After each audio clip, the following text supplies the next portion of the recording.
When the Kundalini awakens and starts moving, it's a different experience for each of us.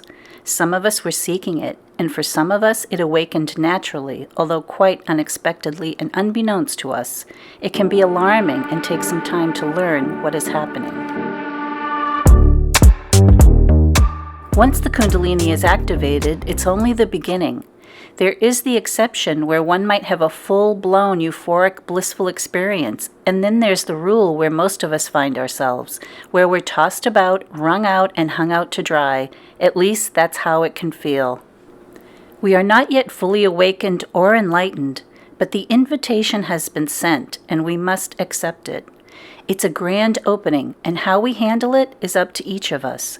If we try and control, resist, or dull it with alcohol or drugs, we'll find it more chaotic and painful than is necessary, as it becomes even more intense. It can impact us mentally, physically, or both. It will bring known and unknown underlying conditions to the surface for us to face as it makes its way through the chakras. It's time to heal once and for all, and we must face our dragons. Feeling this energy moving through us is just the start, the invitation to awakening and to higher consciousness that requires inner purification. We must first attend to the battle within ourselves. We call this the dark night of the soul. A lot of bizarre and disturbing events will occur during this time. It's a roller coaster of experience and emotions, many of which will not be believed except by those of us that have experienced it. We may have never paid attention to our soul, but we certainly will now. Our soul wants to be healed, to be free. I describe my experience as my soul calling out to spirit, an old soul in despair, a soul wanting off the merry-go-round. For thousands of years, people have gone through their dark night, including Jesus. He showed us that we are eternal spirit and that we're capable of so much more than we know, but this was just the tip of the iceberg. We can go through most of our life slaves to the matrix, rejecting God, Jesus, and Spirit, believing in only what we can see with the physical eye.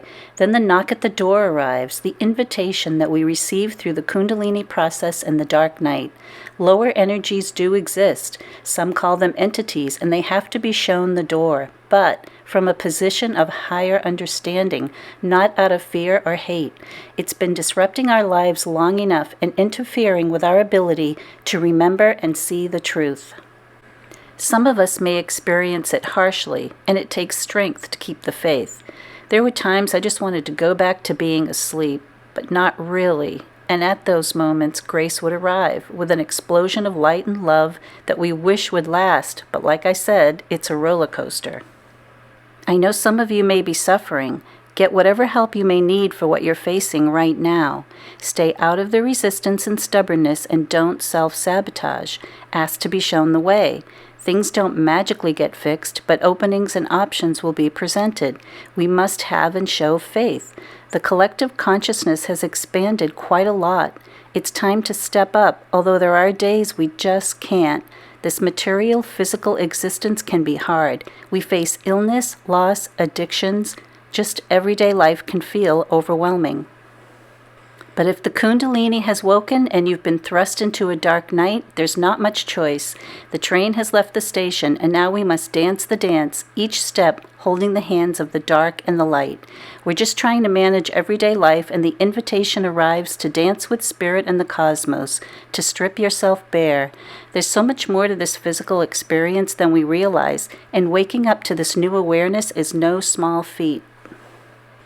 So stay as grounded as you can and keep your wits about you. There will be days when it seems hopeless, but it's not. You will see the light at the end of the tunnel if you keep going step by step, day by day.